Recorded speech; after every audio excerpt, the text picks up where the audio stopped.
नमस्कार, आप देख रहे हैं देश न्यूज। मैं हूं आपके साथ सूरज पाठक। हमारे खास कार्यक्रम देश की बात देश न्यूज के साथ में आपका स्वागत करते हैं। बात देश की है और देश न्यूज के साथ है। देश में इस समय जो सिनेरियो चल रहा है, जो वातावरण चल रहा है, उस वातावरण में बहुत सारी बातें ऐसी हैं जिन बातों को लेकर के कई बार ये होता है कि कहते हैं कि बात का बतंगड़ होता है, लेकिन बात निकलेगी तो फिर दूर तलक जाएगी।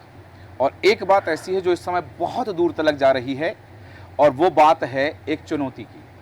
चुनौती ऐसी कि किसी ने चुनौती दी, किसी ने चुनौती स्वीकार की, लेकिन क्या चुनौती देने वाला चुनौती देने के योग्य है?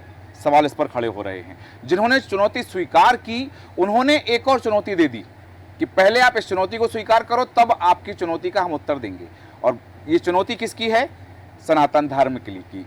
इसमें बात हो रही है धर्म की, बात हो रही है आस्था की, बात हो रही है विद्या की, बात हो रही है ज्योतिष की, बात हो रही है साधना की, बात हो रही है सिद्धि की। तो आइए इस साधना, सिद्धि, ज्योतिष और चुनौती पर हम चर्चा करेंगे। और इस चर्चा में खास मेहमान हमारे साथ हैं, आपका परिचय कराते हैं। हमारे साथ हैं श्रीधाम अयोध्या से श्री राम लला सरकार जी। महाराज जी, बहुत स्वागत है आपका देश न्यूज में। कोट कोट साधुवाद। महाराज जी, जिस तरह से इस समय चर्चाओं का बाजार गर्म है जी कि आपने एक चुनौती स्वीकार की। जी पंडोकर सरकार ने एक चुनौती दी है। जी उन्होंने कई विप्रों को, ब्राह्मणों को, ज्योतिषाचार्यों को या कहें कि पर्चा लिखने वालों को, भविष्य वक्ताओं को चुनौती दी। जी वास्तव में वो चुनौती क्या है और आपने चुनौती स्वीकार की है, उसके पीछे का उद्देश्य क्या है? जी, सर्वप्रथम समस्त भारत माता के सनातन पुत्रों को मेरा कोट कोट वंदन प्रणाम और आपको कोट कोट साधुवाद। धन्यवाद। देखिए, चुनौती है अहंकार का, अहंकार की चुनौती है। और जिस व्यक्ति के जीवन में अहंकार आ जाए और अहंकारित होकर किसी को चुनौती दे, तो समझ लीजिए कि वो चुनौती देने योग्य है ही नहीं है। क्योंकि विद्या का अहंकार अनादिकाल से चला रहा। विद्या का अहंकार जो किया, जो गुण का अहंकार किया, जो धन का अहंकार किया, उसका विनाश हो गया। कहने का तथ्य तात्पर्य हमारा यह है कि विद्वान कभी चुनौती नहीं देता है, साधु संत कभी चुनौती नहीं देते, और साधक तो चुनौती कभी दे ही नहीं सकते। क्योंकि साधक साधना करता है और उस साधना का, राम जी के चरणों की कृपा से उस साधना का सदुपयोग हो और साधना से संसार का कल्याण हो। और मुझे ऐसा लगता है कि जो व्यक्ति साधना का दुरुपयोग करने वाला है वही चुनौती दे सकता है। और मुझे तो ऐसा लगता है कि चुनौती वो देता है जो पूर्णतः अज्ञान होता है, जिसको साधना का ज्ञान होता है या साधना में जीवन जीने वाला होता है या साधना रत होता है, वो कभी किसी को चुनौती दे ही नहीं सकता। जी, आपने कहा चुनौती नहीं दे सकते हैं वो जो, और ये अहंकार की चुनौती है। हमने शास्त्रार्थ सुने हैं जी, हमने वेदों पर चर्चाएं सुनी हैं, हमने उपनिषद का भावार्थ सुना है। जी, जहाँ ज्ञान की बात है, जहाँ सामर्थ्य की बात है, जहाँ शक्ति की बात है, जहाँ साधना की बात है, तो हमने अष्टावक्र को ज्योतिष में या फिर यूं कहें कि शास्त्रों पर शास्त्रार्थ करते सुना है, धर्मार्थ। जी, आपने कहा कि ये अहंकार की चुनौती है। जी, क्या पंडोकर सरकार को अहंकार हो गया है उनको अपनी साधना का, अपनी सिद्धि का, या फिर अपनी विद्या का? देखिए, बहुत सुंदर बात है। क्या कोई व्यक्ति 570 ब्राह्मणों को चुनौती दे सकता है? और ब्राह्मणों की तो बात छोड़िए, समस्त संतों को चुनौती कि अगर तुम्हारे पास कोई विद्या है, तुम्हारे पास कोई साधना है और तुम कुछ बताने की क्षमता रखते हो, तो मेरे घर में आके मेरी चुनौती स्वीकारो। चुनौती विद्वान कभी दे ही नहीं सकता, ये ब्रह्म सत्य है, अकाट्य सत्य है। और जो व्यक्ति चुनौती दे रहा है, क्या वो व्यक्ति चुनौती योग्य है? क्या वो कहीं से प्रमाण पत्र पाया है? क्या धर्मगुरु शंकराचार्य या धर्म धुरंधर, धर्मधुरी, सनातन धर्म के अनुयायी क्या उसको प्रमाण पत्र दिए हैं? अगर वो कहीं से प्रमाणित है इस विद्या को लेके, तो अपना प्रमाण पत्र दिखाए। अगर प्रमाणित वो व्यक्ति है, किसी को अपना प्रमाण पत्र दिया है या प्रमाण दिया है अपने विद्या का, वो व्यक्ति चुनौती किसी को दे सकता है। अगर वो स्वयं प्रमाणित नहीं है, किसी के कभी चुनौती को स्वीकार नहीं किया है, वो व्यक्ति किसी को चुनौती नहीं दे सकता। हाँ, अगर बात आती है विद्या की, विद्यावान व्यक्ति सदैव लघुतामय होता है, सरल विचार का होता है, और वो व्यक्ति कभी किसी को चुनौती नहीं देता। जो चुनौती देता है उसको समझ लेना चाहिए कि ना कोई उसके पास विद्या है, ना ही कोई उसके पास साधना है। वो सिर्फ और सिर्फ पाखंड, ढोंग या तो कहें अपना सिर्फ प्रदर्शन कर रहा है। जी आपने कहा कि चुनौती जिसने दी है, क्या उनके पास प्रमाण पत्र है? जी यदि उनके पास प्रमाण पत्र है तो वो चुनौती दे सकते हैं। जी यदि बात प्रमाण पत्र की हो, बात प्रमाणिकता की हो, जी। तो आज मैं यदि यूं कहूं कि सनातन की जितनी तथाकथित दुकानें खुली हैं, जी सबको प्रमाण पत्र की आवश्यकता पड़ेगी। जी मैं सबकी बात कर रहा हूं, किसी एक पर टिप्पणी नहीं कर रहा हूं, लेकिन बात है कि यदि जी सवाल उठते हैं कि प्रमाण पत्र है, आपने जी। कहा कि वो प्रमाण पत्र है तो चुनौती दें, जी बिल्कुल, तो फिर सबको अपने अपने प्रमाण पत्र दिखाने पड़ेंगे। 1000% दिखाना चाहिए। मैं तो चाहता हूं कि हर एक व्यक्ति दिखाए, लेकिन जो व्यक्ति साधनारत है, जो भगवान की चरणों की पूजा उपासना किया है, वो प्रमाणित है।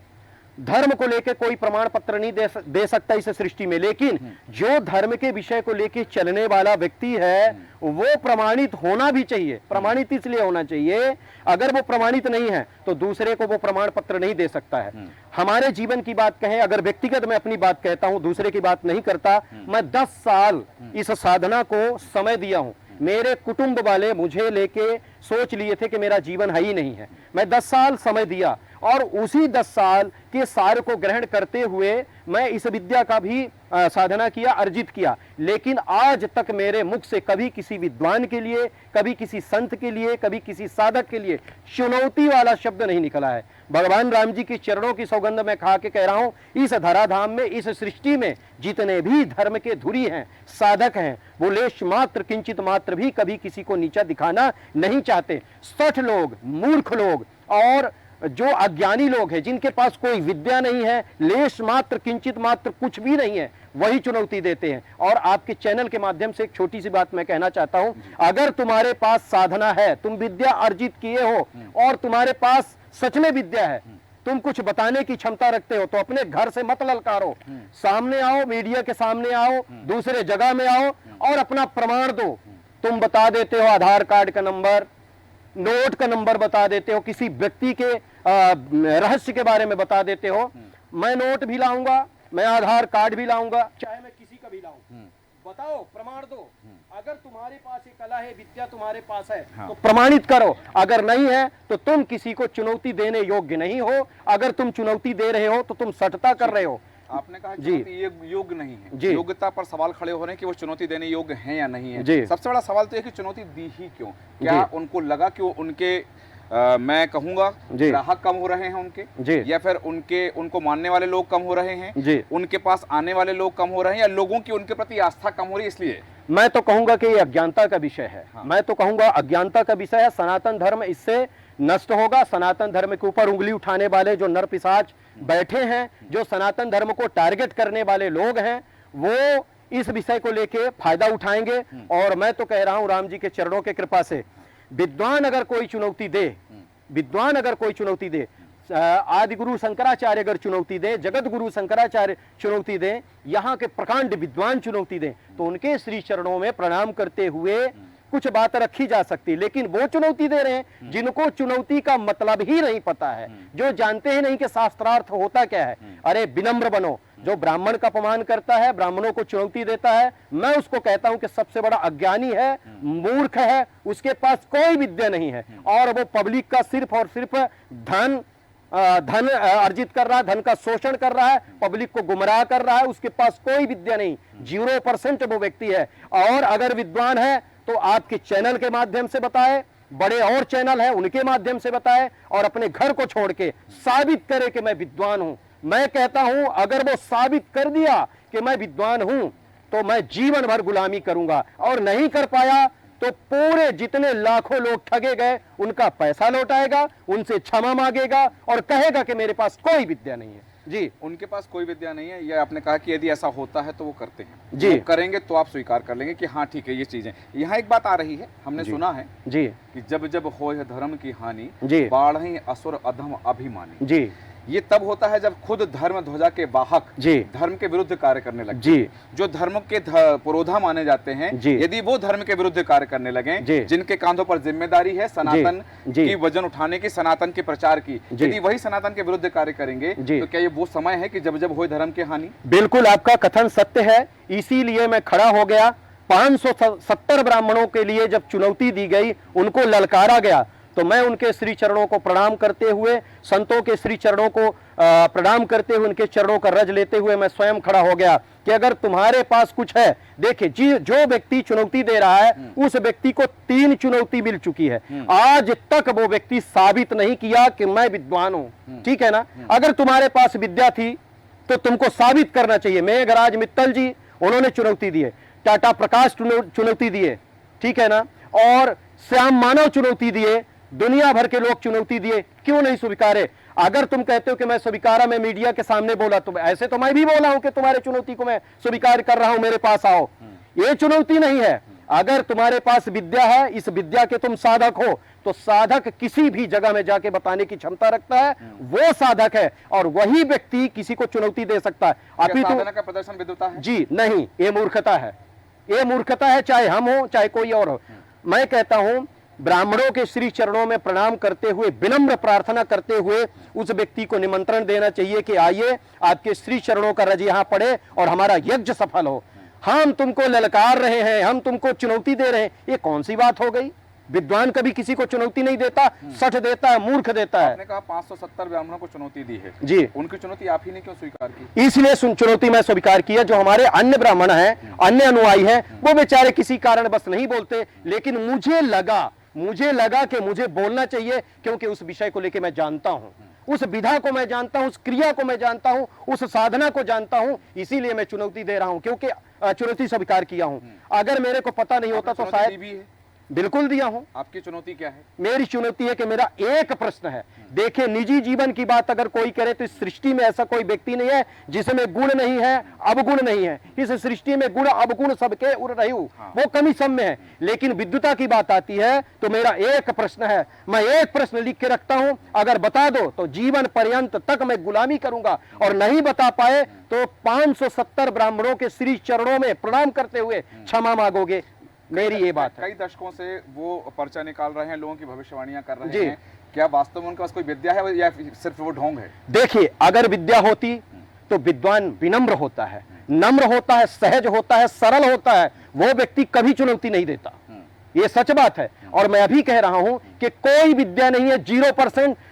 भारत देश का कोई भी चैनल अगर मुझे बुलाता है, मैं 100% उसके सामने बैठ के प्रमाण देने को तैयार हूं कि लोग ये बात करते हैं, ये कार्य करते हैं, इनके पास कोई विद्या नहीं। यदि विद्या नहीं तो ढोंग है क्या? वो 100% ढोंग है। अगर ढोंग नहीं होता तो ब्राह्मणों, सरकार ढोंगी है। देखिए, रामलला सरकार अगर ढोंगी होते तो चुनौती स्वीकार नहीं करते। रामलला सरकार ब्राह्मणों के श्री चरणों के रज हैं, संतों के श्री चरणों के रज हैं। मैं जो लिखता हूं वो सदैव लिखता रहूंगा, आप लोगों के सामने लिखता रहूंगा। और मैं इस बात को लेके इसलिए बोला क्योंकि हमारे 570 ब्राह्मणों का अपमान है। जी, आज देश में ऐसी बाढ़ आई हुई है, लोग पर्चे निकाल रहे हैं, भविष्यवाणियां कर रहे हैं। आपने कहा पंडोखर सरकार ढोंगी है, तो फिर बाकी और भी तो उसी श्रेणी में शामिल हो जाएंगे। देखिए, उनको मैं इसलिए नहीं कहूंगा क्योंकि अगर उनको मैं कहूं तो आज तक, उसके अलावा आज तक कोई व्यक्ति कभी किसी ब्राह्मण का निरादर नहीं किया, कभी किसी संत का निरादर नहीं किया, इसलिए उनको मैं ढोंगी नहीं बोल सकता। उनके श्री चरणों में मैं प्रणाम करता हूं कि वो सनातन धर्म का प्रचार कर रहे हैं, मैं उनके साथ सदैव खड़ा हूं। और रही बात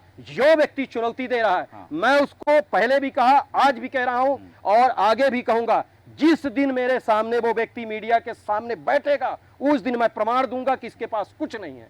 जी, जो चुनौती उन्होंने दी है, उन्होंने कहा कि यदि उनके प्रश्नों की बात हो जाएगी और ये चीजें हो जाएंगी तो 11 लाख रुपए चांदी का मुकुट देंगे वो। आपने भी एक चुनौती रखी है जी। यदि उन्होंने आपकी चुनौती स्वीकार कर ली जी और विजेता रहे तो आप क्या देंगे? जीवन पर्यंत उस धाम के लिए समर्पित हो जाऊंगा, झाड़ू लगाऊंगा, और मैं टूटा फूटा जो मेरे से बनेगा सम्मान भी करूंगा, धनराशि भी दूंगा। लेकिन वो धनराशि जो वो चुनौती के रूप में रखे, मैं चाहता हूं कि वो गरीब कन्याओं के शादी विवाह में लगे और उनका चांदी का जो मुकुट है वो भी किसी गरीब माता पिता को मिले। लेकिन अगर मैं पराजित हो गया, वो मेरे एक प्रश्न का उत्तर दे देते हैं तो जीवन पर्यंत गुलाम बन के रहूंगा। और अगर नहीं दे पाए वो, तो 570 उन ब्राह्मणों के श्री चरणों का रज लेंगे, क्षमा मांगेंगे, संतों से क्षमा मांगेंगे, जो अनर्गल बात करते हैं उस बात को लेके क्षमा मांगेंगे। मैं बस इतना ही चाहता हूं। अनर्गल बात से तात्पर्य क्या है आपका, कि वो लोगों का भविष्य बताते तो वो अनर्गल है? देखिए, किसी व्यक्ति को ललकारना अपने घर से, किसी विद्वान को कहना कि ढोंगी है, ये पाखंडी है, ये जो बनाते हैं सब फ्राडी है, ये कहना कोई विद्वता है? आप बताइए। तो चुनौती तो रण में होती है ना जी, यहाँ विद्वता में कैसी चुनौती? यही विद्वता में परीक्षा होती जी है। परीक्षा होती तो है। ये परीक्षा है या चुनौती है? चुनौती देखिए, मैंने कहा ना, परीक्षा वो व्यक्ति ले सकता है जो कभी किसी को परीक्षा दिया हो, और परीक्षा धर्म सम्राट परीक्षा लेते हैं, जो 6 शास्त्र 18 पुराण 4 वेदों के पूर्णतः ज्ञाता होते वो परीक्षा लेते हैं। जिस व्यक्ति को कहरा भी नहीं आता धर्म का, वो व्यक्ति कैसे परीक्षा ले सकता है? तो बताइए। यदि शास्त्रार्थ की बात होगी और उपनिषद के ज्ञान की बात आएगी जी, तो आप शास्त्रार्थ करेंगे? 1000% मैं हर एक विषय में करने के लिए तैयार हूं। सामवेद को लेकर करने के लिए तैयार हूं, यजुर्वेद को लेकर तैयार हूं करने के लिए, यथर्वेद को लेकर तैयार हूं, ऋग्वेद को लेकर तैयार हूं। 6 शास्त्र 18 पुराण 4 वेद और पुराणों का प्राण पावन श्री रामचरितमानस के ऊपर भी बोले, उसके लिए भी मैं तैयार हूं। लेकिन मेरा मस्तक सदैव ब्राह्मणों के श्री चरणों में रहेगा, संतों के श्री चरणों में रहेगा। मैं कभी अहंकार से इस बात को नहीं बोल सकता। हाँ, जो व्यक्ति अहंकारित होकर सभी को चुनौती घर से दे रहा है, मैं उसको कह रहा हूं कि घर से निकलो, बाहर आओ और तुम प्रमाण दो। अगर तुम जीत जाते हो, मेरा पूरा जीवन समर्पित हो जाएगा, और नहीं जीते तो तुम्हें जीवन पर्यंत तक ब्राह्मणों के श्री चरणों में क्षमा मांगना होगा और बताना होगा कि मैं ढोंगी हूं, पाखंडी हूं। महाराज जी, एक बात आती है, यहाँ पर लोग कहते हैं कि आज की जो युवा पीढ़ी है वो धर्म में विश्वास नहीं रखती, उनके मन में आस्था नहीं है, वो मंदिर नहीं जाते हैं, वो भगवान को नहीं मानते जी। इस आस्था के कम होने की वजह, इस विश्वास के कम होने की वजह, ये जो लोग धर्म को मानने वाले हैं, जो धर्म को संचालित करते हैं, जिनके प्रति आस्था है, उनके बीच के अहम का टकराव ही तो आस्था में कमी के कारण नहीं? देखिए, आपका जो प्रश्न है, राम जी की चरणों की कृपा से देश के लिए, समाज के लिए सार्थक है। सत्य बात यही है। उन लोगों के पास इस विषय को लेके जाते हैं जिनको 0% कोई नॉलेज नहीं है। सच बात यह है कि हमारी जो नवयुवक पीढ़ी भटक रही है, जो हमारी नवयुवक पीढ़ी गलत दिशा में जा रही है, उसका मूलतः कारण यही है। हमारी नवयुवक पीढ़ी शंकराचार्य जी महाराज के पास जाए, 6 शास्त्र 18 पुराण 4 वेदों के। आपकी बात रोक रहा हूं, आपने कहा शंकराचार्य के पास, शंकराचार्य को लेकर भी तो इतने मतभेद हैं जी। जब स्वामी स्वरूपानंद जी का देहावसान हुआ जी, अभिमुक्तेश्वरानंद जी को शंकराचार्य बनाया जी, तो निश्चलानंद जी ने आपत्ति उठाई जी। एक और हैं जो द्वारिका पीठ में बद्री पीठ में बैठे हैं, वो खुद को शंकराचार्य बताते हैं। अभी जयपुर के जो प्रज्ञानंद जी हैं, वो कहने लगे हैं कि मैं 2 पीठ का शंकराचार्य। देखिए जी, वो अपने विद्वता को लेके चर्चा कर रहे हैं, वो चुनौती आपस में नहीं दे रहे कि तुम हमसे शास्त्रार्थ करो। वो लोग आपस में बात कर रहे हैं, मधुर भाषा में बात कर रहे हैं। शास्त्रों को लेके कभी वो लोग अनर्गल बात नहीं कहे हैं। देखिए, मैं आज एक बात और कह रहा हूं, हमारी जो नवयुवक पीढ़ी है, मैं अपने सही ट्रैक पे आता हूं, जो हमारी नवयुवक पीढ़ी है, इनको पहले सिखाया जाता है प्रातः काल उठ के रघुनाथा मात पिता गुरुनाभि माथा। आज क्या सिखाया जाता है? हम तुम्हारे भविष्य को बता देंगे, तुम चिंता न करो, तुम कुछ मत करो, हम तुम्हारे भविष्य को बता देंगे, तुम पास हो जाओगे, एसपी बन जाओगे, कलेक्टर बन जाओगे, डॉक्टर बन जाओगे। मैं कहता हूं सबसे पहले हमारे नवयुवक पीढ़ी को संस्कार देना चाहिए, उनको सरल बनाना चाहिए, 6 शास्त्र 18 पुराण 4 वेदों के बारे में ज्ञान करवाना चाहिए। और ज्ञान वही करवा सकता है जो गुरुमुख होगा, जो गुरु के श्री चरणों का रज लिया होगा और अध्ययन किया होगा। ऐसे लोग कभी ना नवयुवकों को रास्ता दे सकते हैं और ना ही ऐसे लोग सनातन धर्म का उत्थान कर सकते हैं। जी, आपने कहा कि विद्या का अध्ययन और ये तमाम चीजें होना चाहिए। हमने पढ़ा है कि गुरु ग्रह पढ़न गए रघुराई, अल्पकाल विद्या सब पाई। आज के संत महात्मा बताते कि पढ़ाई मत करो, बेलपत्ती चढ़ाओ, पास हो जाओगे। ऐसे में कहाँ जाएगी हमारी पीढ़ी? ये लोग संसार को बर्बाद कर रहे हैं, हमारे देश को नहीं, पूरे विश्व को बर्बाद कर रहे हैं। उस समाज को कमजोर बना रहे हैं जो समाज सदैव भारत माता के गोदी को कलंकित होने से बचाने के लिए संकल्पित था। ये लोग जो बिल्व पत्र चढ़वा रहे हैं, इनको खुद ही नहीं पता है कि बिल्व पत्र कब चढ़वाया जाता है, कौन से मुहूर्त में चढ़वाया जाता है, किस देवता को चढ़वाया जाता है, उसका महत्व क्या है। अभी पूछ दिया जाए बिल्व पत्र सब वृक्षों में श्रेष्ठ क्यों है, 0% हो जाएंगे, नहीं बताएंगे। अरे मेरे भाई, बच्चों को ये सिखाओ कि माता पिता के श्री चरणों का रज लो, गुरु भगवान के श्री चरणों का रज लो, भगवान शिव के मंदिर में जाओ, बिल्व पत्र चढ़ाओ, अच्छी बात है, ओम राम रामाय नमः लिख के चढ़ाओ, लेकिन अध्ययन करो। अपना जो विद्या का समय है, उस समय का सार्थक सार ग्रहण करो। ऐसा नहीं कि सिर्फ बिल्व पत्री चढ़ाओ और सो जाओ, ऐसा ना करो। महाराज जी, मेरे 3 चीजें मैं और जानना चाहता हूँ, जिज्ञासा है मेरी, दर्शकों की ओर से प्रश्न है मेरा जी। इस समय पर्चेबाज जी, टोटकेबाज जी, इनकी बाढ़ आई हुई है, जी, क्या वास्तव में इनसे धर्म की हानि हो रही है, धर्म का प्रचार हो रहा है? उस व्यक्ति से हानि है जो व्यक्ति चुनौती देता है, जो समस्त ब्राह्मणों को नीचा दिखाने की कोशिश करता है, उससे हानि है। जो व्यक्ति सरल, मधुर, सहज और धर्म का प्रचार कर रहा है, उससे कभी हानि नहीं हो सकती है, उससे वृद्धि होगी। चलिए, जी, आपने कहा कि उससे वृद्धि होगी, मतलब जी। ये लोग जो कर रहे हैं इससे धर्म की हानि हो सकती है। एक चुनौती दी गई जी, पंडोखर सरकार के द्वारा, 570 ब्राह्मणों का आपने उल्लेख किया, जी। आपने वो चुनौती स्वीकार कर ली। जी, एक चुनौती आपने भी दे दी, जी। तो आप में और उनमें क्या अंतर रहा? देखिए, मैं चुनौती नहीं दिया हूं, मैं ये कहा हूं कि अगर तुम दक्ष बनके और तुम प्रोफेसर बनके, तुम श्रेष्ठ गुरु बनके और तुम प्रेरणादायक बनके अपने घर से ललकार रहे हो, तो मैं सहज रूप में आ जाता हूं और आपके घर में नहीं, हाँ। मीडिया के सामने आ जाता हूं, मेरे एक प्रश्न का उत्तर दे दो। सबकी तरफ से मैं अपना एक प्रश्न रख दिया कि भाई पता तो चले कि ये व्यक्ति गुरु होने लायक है। मैं इसे परीक्षा नहीं, द्वंद्व ही कहूंगा। यदि ये द्वंद्व हुआ तो कैसा द्वंद्व चाहते हैं आप? कहाँ हो, कब हो, और कैसा मैं होना चाहता चाहिए? हूं कि घर को छोड़ के इस सृष्टि के किसी भी कोने में हो जाए और इसका प्रमाण मिलना भी चाहिए और दुनिया वाले देखें, हमारे सनातन धर्म की जो अनुयायी है, सुपुत्र है, वो भी देखें, कम से कम उनको पता तो चले कि जहां हम लाखों रुपए की रसीद कटा रहे हैं, लाखों रुपए दे रहे हैं, महीना महीना जाके धक्का खा रहे हैं, जिनको भोजन नहीं मिल रहा है, सिर्फ धक्का मिल रहा है, अपमानित हो रहे हैं, पर्ची कटा लेते हैं, उनको कुछ बताया नहीं जा रहा, कम से कम वो देखे तो सही कि हमारे देश के कैसे गुरु हैं, कैसे धर्मपरायण लोग हैं, उनको देखे तो सही। मैं सिर्फ उस व्यक्ति की बात कर रहा हूं जो ललकारा है, बाकी समस्त संतों के श्री चरणों के रज को प्रणाम है, समस्त ब्राह्मणों को मेरा प्रणाम है। सिर्फ उनकी बात कर रहा हूं जो अहंकारित होकर चुनौती दी है। हमारे सनातन में कहा गया है, गुरु ब्रह्मा, गुरु विष्णु, गुरु जी। महेश्वरा, गुरु साक्षात परब्रह्म, जी, तस्मै श्री गुरुवे नमः। जी, कबीरदास जी दोहा भी लिखा गया है जी। कि गुरु जो होता है उसका स्थान भगवान से बड़ा है। जी, क्योंकि भगवान ही है जी। जो मतलब गुरु हैं जो ईश्वर के दर्शन करा देते हैं। जी, ऐसे गुरु जिन्हें मैं बात कर रहा हूँ आस्था की, मैं बात कर रहा हूँ शिष्यत्व की, मैं बात कर रहा हूँ उस दक्षता की, जी। कि वास्तव में आपने कहा कि कुछ ऐसे लोग भी हैं जी। जो धर्म के नाम पर धर्म की हानि कर रहे हैं। जी। क्या उनके लिए इन शब्दों की उपादेयता है? देखिए, गुरु का अर्थ मैं बता देता हूं। सबसे पहले अंधकार रूपी कूप से निकाल के सतपथ पे खड़ा कर दे, उसको गुरु कहते हैं। गुरु का जीवन वृक्ष के भांति होता है। जिस प्रकार वृक्ष फलों से लदा हुआ पत्थर मारने वाले को भी फल देता है, वहां बैठे हुए राही को भी फल देता है, सबको देता है। समस्त कष्टों को सहने के बाद भी दूसरे को आनंद प्रदान करता है, उसको गुरु कहते हैं। उसको गुरु नहीं कहते कि जो स्वयं दक्ष बन के ललकारे कि आ जाओ, मेरे जैसा कोई नहीं है, मेरे चुनौती को स्वीकार करो, वो गुरु नहीं है, वो गुरु नाम का ढपोल संख है, उसको गुरु नहीं कहा जाएगा। 2 बार दक्ष शब्द का प्रयोग किया है। जी। मैं यहाँ चाहता हूँ कि थोड़ा सा स्पष्ट करें हमारे दर्शकों के लिए। दक्ष वो जी। जिनका शीश वीरभद्र ने काट दिया था, जो शिव के विरोधी थे, जी। या दक्ष जिनसे दक्षता हो? देखिए, मैं उस विषय को लेकर बड़े विनम्रता से रखना चाहता हूं।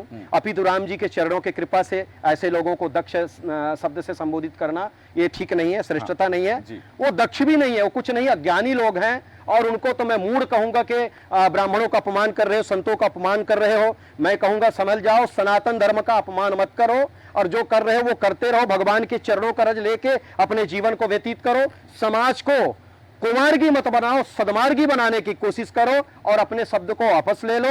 रही बात, हम अपने शब्द में कायम हैं, हम अपने प्रश्न में कायम हैं और हमारे 10 प्रश्न नहीं रहेंगे, 8 नहीं रहेंगे, हमारे सिर्फ 2 प्रश्न रहेंगे और 2 में भी मैं एक हटा देता हूं, सिर्फ एक मेरा प्रश्न रहेगा। अगर एक प्रश्न का उत्तर दे दिए तो जीवन पर्यंत तक उस धाम में मैं झाड़ू लगाऊंगा, बुहारू लगाऊंगा और समस्त ब्राह्मणों के तरफ से मैं अपनी हार स्वीकार कर लूंगा और उनके श्री चरणों में प्रणाम करते हुए कह दूंगा कि व्यक्ति महान है। अगर नहीं स्वीकार पाया तो सभी ब्राह्मणों के श्री चरणों में प्रणाम करते हुए वो व्यक्ति क्षमा मांगेगा, संतों के श्री चरणों में प्रणाम करते हुए वो व्यक्ति क्षमा मांगेगा। महाराज जी, हम जिस बात कर रहे हैं, जिस चुनौती की, वो एक विधा है, एक विद्या है, जी। एक साधना है, एक सिद्धि है जी। तो ये बात हो रही कि भाई उन्होंने अब जो साधना ली की है, नहीं की है, ये प्रमाण होने की बात है जी। लेकिन यहाँ यदि वो उस माध्यम से लोगों का भविष्य बता रहे हैं, आपके पास भी कोई सिद्धि है, कोई साधना है जी। जिस माध्यम से आप लोगों का भविष्य बता रहे हैं, जी। तो क्या वास्तव में भविष्य बताने का ये जो माध्यम है, जी। ये अपने साधकों को, अपने अनुयायियों को अपनी ओर आकर्षित करने के लिए है, जी। या क्योंकि भविष्य बताना क्यों है? जी। भाई कहते हैं कि हो वही जो राम रचि राखा, को करत तक बढ़ावे साखा, जी। या फिर वही कि कर्म प्रधान विश्व करी राखा, जो जस करे सो तस फल चाका। जब ये दोनों सिद्धांत सही हैं, जी। इन दोनों की उपादेयता है, तो फिर भविष्य बताने के नाम पर भीड़ क्यों लगाना? देखिए, भविष्य बताने का मैं मतलब बता देता हूं। भविष्य गुरु ही बताता है, गुरु के अलावा कोई नहीं बताता है। और भविष्य बताने का मतलब ये नहीं है कि 20,000 की पर्ची कटवा लो, 51,000 की पर्ची कटा लो, 1,00,000 की पर्ची कटा लो। भविष्य बताने का मतलब है अगर आपको बोध है, आपको ज्ञान है, आप साधनारत है, तो कोई व्यक्ति आ रहा है कि गुरु जी हमारा जो जीवन है वो पूर्णतः शून्य हो गया है, मुझे दिशा चाहिए, तो उसको प्यार से प्रेम से गले लगाते हुए बता दे कि बेटा भगवान श्री राम जी के चरणों में जाओ, उनके चरणों में जाके दीप प्रज्वलित करो, पुष्प चढ़ाओ, अर्चना करो, उससे तुम्हारा मन एकाग्र होगा और तुमको परम पथ की प्राप्ति हो जाएगी। भविष्य बताने का मतलब एक ये भी है। और एक भविष्य बताने का मतलब ये है कि कोई व्यक्ति अगर अपने भविष्य को लेकर ज्यादा चिंतित है तो कम से कम उसके मन को एकाग्र कर दे, वो भी भविष्य बताना है। भविष्य बताने की जो विधा है, ये कला है, ये विद्या है, अनादिकाल से चली आ रही है। महर्षि वाल्मीकि जी, क्षमा चाहूंगा, कला है तो कला का प्रदर्शन होगा जी, विद्या है जी तो उसकी सिद्धि होगी जी। आपने कला कहा कि ये कला है जी, फिर आपने ये भी कहा कि विद्या है। यदि कला है तो प्रदर्शन सही है फिर तो। देखिए, प्रदर्शन करने का नाम कला हो गया, उसको अपने अंदर तक रखने का नाम विद्या हो गया। और सच बात तो यही है कि जो व्यक्ति परम उपासक है, परम साधक है, वो जब सनातन धर्म की बात आएगी, समाज के कल्याण की बात आएगी, राष्ट्र के हित की बात आएगी, तब इस विद्या को रखेगा, ना कि हमेशा डिमडिमी बजाएगा और अपने आप को कहेगा कि आओ सिर्फ और सिर्फ इस सृष्टि में मैं हूं, मेरे अलावा कोई नहीं है। ऐसा वो कभी नहीं कहेगा। यहाँ एक बात जरूर है कि हम बात कर रहे हैं, पंडोगा सरकार ने चुनौती दी है, आपने चुनौती स्वीकार की है जी। उनकी जो भविष्यवाणियां रही हैं जी, हमने विधानसभा चुनाव में देखा, उन्होंने पर्चा निकाला जी, तथा कथित एक राजनीतिक दल से कहा कि उनकी जीत होगी, उनकी सरकार बनेगी, नहीं हो पाई जी। देश न्यूज ने खुद दर्शकों को बताया था कि पर्चेबाजों के कैसे परखच्चे ओढ़े हैं, भविष्यवाणियां गलत हो गई हैं। तो फिर आज भी यदि उन्होंने फिर चुनौती देने का अधिकार कैसे, जब उनकी पहले भविष्यवाणी गलत हो चुकी है? अब यही बात तो मैं कहना चाह रहा हूं आपके चैनल के माध्यम से। मैं तो ब्राह्मणों के श्री चरणों का रज लिया, संतों का श्री चरणों का रज लिया और रामलला सरकार के चरणों का रज लगाते हुए बोल दिया, वो हुआ, वो प्रमाण है, मीडिया में रिकॉर्डेड है, उसके लिए आप देख सकते हैं। लेकिन ये मेरा कोई अहंकार नहीं है, ये मेरे राम जी के चरणों के रज की कृपा से हो गया, इसमें मेरी कोई दक्षता भी नहीं है जी। दक्षता नहीं है तो आप भी तो पर्चा निकालते हैं, आप भी तो भविष्यवाणी करते हैं। दक्षता नहीं है तो फिर क्यों, फिर कैसे? लेकिन मैं कभी भी किसी संत का अपमान नहीं किया, किसी वैष्णव का अपमान नहीं किया। मेरे से जो टूटा फूटा बनता है, जो मेरे साधना में दिखता है, वो श्री चरणों में समर्पित कर देता हूं। मेरे मुख से आज तक किसी वैष्णव के लिए, किसी विद्वान के लिए ये नहीं निकला है कि हमारे अलावा इस सृष्टि में कोई नहीं है। नहीं तो आपने पहले भविष्यवाणियां की होंगी, मैं चाहूंगा कि दर्शकों को बताएं उन भविष्यवाणी का उल्लेख करें जो सच साबित हुई है। देखिए, विधानसभा के चुनाव को लेकर मैंने बोला था कि मध्य प्रदेश में सरकार बनेगी बीजेपी की। मैंने विधानसभा को लेकर बोला था कि राजस्थान में सरकार बनेगी बीजेपी की। हाँ, 100 में 99% हमारी बात सिद्ध हुई है, 1% हमारी बात भी खंडित हुई है, उसको मैं स्वीकारता हूं। लेकिन 24 विधायक हमारे कहे अनुसार आज भी विजयी हैं, जिनका मैं नाम भी बोल सकता हूं। आपने एक शब्द कहा कि 99% भविष्यवाणी सच हुई, 1% गलत हुई जी। वो गलत होने की वजह क्या होती है? कारण है, अगर पूर्णतः 100% व्यक्ति बताने लग जाएगा, वो मनुष्य नहीं रह जाएगा, वो पूर्ण ब्रह्म परमेश्वर हो जाएगा। इसलिए वो कमी रहे भी, हम तो कहते अनुमान तो नहीं होता है कि अनुमान से बता दिया जाता है जो हो जाए, कभी नहीं। मैं व्यक्तिगत आपकी बात नहीं कर रहा हूँ, जितने भी लोग बताते हैं उनके संदर्भ में चर्चा। आदरणीय, तुक्का 1 लगाया जा सकता है, 2 लगाया जा सकता है, 3 लगाया जा सकता है, लेकिन रामलला सरकार की बात संतों के चरणों के कृपा से, ब्राह्मणों के चरणों के कृपा से 20 तो विधायक जीते हैं, विधानसभा का चुनाव भी जीता है, प्रमाणित है, रिकॉर्डेड है, सुन लीजिएगा। ये तुक्का नहीं है, विद्या है। लेकिन मैं उस विद्या को, इस विद्या को पुनः संतों के श्री चरणों में समर्पित करता हूं। राष्ट्र की बात आएगी, धर्म की बात आएगी और विप्रों की बात आएगी तो रामलला सरकार हमेशा खड़े मिलेंगे जी। ठीक है, अब हम अपने विषय पर वापस आते हैं जी, चुनौती को लेकर जी। हमारे चैनल के माध्यम से, देश न्यूज के माध्यम से जी, आप पंडोकर सरकार को क्या मैसेज देना चाहते हैं और अपनी चुनौती के विषय में क्या कहना चाहते हैं? मैं सिर्फ इतना मैसेज देना चाहूंगा कि हमारी कोई शत्रुता नहीं है और ना ही कभी शत्रुता रहेगी। वो भी वैष्णव है और वो जो कर रहे हैं करते रहे, लेकिन किसी को ललकारे नहीं, और ललकारना ठीक नहीं है, अहंकार ठीक नहीं है। मैं उनको चेतावनी देना चाहूंगा, समझाना चाहूंगा और एक सरल भाव से शब्द कहना चाहूंगा कि अपने जो शब्द को पूरे दुनिया में ढिढोरा के रूप में रखे हो, उसको वापस ले लो, ब्राह्मणों से, संतों से क्षमा मांगो और कहो कि मेरे से गलती हो गई, मैं किसी को चुनौती नहीं दिया हूं। सबको प्रणाम करते हुए मैं एक ही बात कहता हूं कि जिसके पास जो भी विद्या है वो अपने तरीके से सनातन धर्म की सेवा करे, आप भी करो। मेरे तरफ से आप भी करो, लेकिन ललकारो नहीं, ललकारोगे तो प्रमाण देना पड़ेगा। आपने कहा कि उनकी भविष्यवाणियां सही नहीं होती हैं, उनके पास कोई विद्या नहीं, कोई प्रमाण पत्र नहीं है और वो ढोंगी हैं, तो ऐसे स्थिति में उनके पास जो लोग जा रहे हैं, क्योंकि उनकी तो आस्था जुड़ी, उनसे कुछ कहना चाहेंगे आप? मैं उन भक्तों से कहना चाहूंगा कि आप सबको मेरा प्रणाम है, क्योंकि आप सनातन पुत्र हैं, आपके श्रद्धा को प्रणाम है, आपके भक्ति को प्रणाम है, आपके एकाग्रता को प्रणाम है। आप लोग हमारे लिए उतने ही प्रिय हैं जितने उनके लिए प्रिय हैं। आपसे कोई भेदभाव नहीं, आपसे कोई बैर नहीं है, लेकिन मैं आपसे एक बात जरूर कहूंगा कि आप लोगों को कभी किसी को 5 पैसा देने की जरूरत नहीं है, ना रसीद कटाने की जरूरत है। अगर कोई आपको सहज रूप में बता रहा है, आपको हृदय से लगा रहा है, उस जगह में जाओ। अगर कोई आपका अपमान कर रहा है, आपका समय बर्बाद कर रहा है, तो भगवान के श्री चरणों में जाके भगवान से मांगो। इस सृष्टि में किसी से मांगने की जरूरत नहीं है। सृष्टि में किसी से मांगने की आवश्यकता नहीं है, क्योंकि जो देने वाला है वो केवल एक है और वही संपूर्ण सृष्टि को देता है। और बात हुई है विद्वता का, बात हुई है दक्षता की, बात हुई है चुनौती की, क्योंकि चुनौती की चर्चा है और चुनौती देने वाला अहंकारी है, ये कहना है श्री रामलला सरकार जी का कि जिन्होंने चुनौती दी है वो चुनौती देने के योग्य नहीं, उनके पास कोई प्रमाण पत्र नहीं है, कोई योग्यता नहीं है। हालांकि चुनौती स्वीकार की और एक चुनौती और दी भी गई है।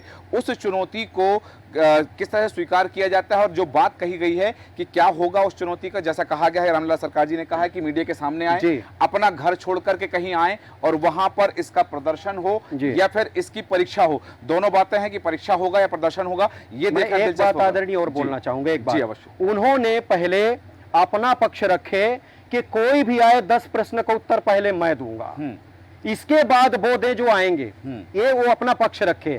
और उन्होंने बोले कि अगर हमारे 10 प्रश्न का कोई उत्तर दे देता है तो 11 लाख रुपए, एक चांदी का मुकुट दूंगा और 3 महीने बाद 80 किलोग्राम का एक आसन भी दूंगा, ये भी बोले। मैंने बोला उसी भाव को सुन के, उसी शब्द को सुन के कि मेरे भैया, मैं आपकी चुनौती को स्वीकारता हूं, लेकिन सबसे पहले मेरे एक प्रश्न का उत्तर आप दे दें ताकि मुझे ऐसा लगे कि इसके योग्य आप हैं। अगर आप मेरे एक प्रश्न का उत्तर दे दिए तो मैं आपके 10 प्रश्न का उत्तर दूंगा। अगर नहीं दिया तो मैं आपका शिष्य बन जाऊंगा, आपका गुलाम बन जाऊंगा और उसी दाम में बहारू लगाऊंगा। और आप नहीं बता पाए मेरे एक प्रश्न का उत्तर तो समस्त ब्राह्मणों के श्री चरणों में प्रणाम करते हुए उनसे क्षमा मांगेंगे, संतों से क्षमा मांगेंगे और अपना जो ढोल ढमाला है, ये जो है ना, क्या बोलते हैं उसको, कौन सा शंख होता है, ढपोर शंख, उसको बजाना छोड़ो और अहंकार की भाषा छोड़ो। इसमें कुछ नहीं रखा है, इसमें इसलिए कुछ नहीं रखा है क्योंकि सनातन धर्म की हानि हो रही है। इस धर्म के हानि होने से सबका पतन होने वाला है, इसलिए अपने शब्दों को वापस लो और ब्राह्मणों संतों से क्षमा मांगो, यही मैं चाहता हूं। आपके एक प्रश्न का उत्तर वो देंगे तो आप उनके 10 प्रश्नों का उत्तर देंगे और उन्होंने कहा है कि उनके 10 प्रश्नों का उत्तर देंगे तो फिर बाकी लोगों के प्रश्नों का उत्तर देंगे। बात है प्रश्नों की और बात है उत्तर की। ये प्रश्न और उत्तर एक सवाल खड़े कर रहे हैं और सवाल यक्ष प्रश्न है वो, क्योंकि यक्ष प्रश्न इसलिए कह रहा हूं कि उसके उत्तर किसी के पास नहीं है। हमारी अपनी विद्वता, हमारी अपनी दक्षता, हमारे अपने अनुयायी, मैं कहूं साधारण भाषा में तो हमारी अपनी दुकान है, हमारी दुकान कोई उंगली उठाएगा तो हम उस पर 10 उंगलियां उठाएंगे। ये तमाम तरह की चीजें हैं। यहां देखा जा रहा आस्था की, जैसा कि रामलला सरकार ने कहा है कि एक प्रश्न ये करेंगे और उस प्रश्न के उत्तर यदि पंडोकर सरकार दे देते हैं तो उनके 10 प्रश्नों का उत्तर रामलला सरकार देने के लिए तैयार हैं और यदि पराजित होते हैं तो जीवन भर उनके आश्रम की सेवा करेंगे, बहारू लगाऊंगा, झाड़ू बुहारू करेंगे। हालांकि देखना है कब ये चुनौती स्वीकार होगी, इस चुनौती के लिए कौन सा रण क्षेत्र चुना जाएगा। मेरा शब्द सही है, रण क्षेत्र है, क्योंकि ये परीक्षा नहीं है, ये चुनौती है और इस चुनौती में प्रदर्शन भी होना है। क्या वास्तव में हमारे वेद, हमारे पुराण, हमारे उपनिषद यही सिखाते हैं? लास्ट में एक शब्द आदरणीय और रखना चाहूंगा। पुनः मैं समस्त भारत माता के सनातन पुत्रों के श्री चरणों में प्रणाम करते हुए रामलला सरकार की ये वाणी है कि किसी संत और किसी वैष्णव ब्राह्मण के श्री चरणों का अपमान मेरे द्वारा जब तक मेरा जीवन रहेगा नहीं होगा। और ब्राह्मण संतों की बात नहीं, जो इस धरती में जन्मा हुआ है सब मेरे हृदय की ज्योति है, सभी को मेरा प्रणाम है। मैं एक ही बात कहूंगा कि अगर कोई आपका समय बर्बाद करता है, कोई आपका अपमान करता है, कोई आपका पैसा लेके भी और अपमान करता है, आपको दुत्कारता है, तो उस जगह में आप ना जाएं, ये विनम्र प्रार्थना मैं करता हूं।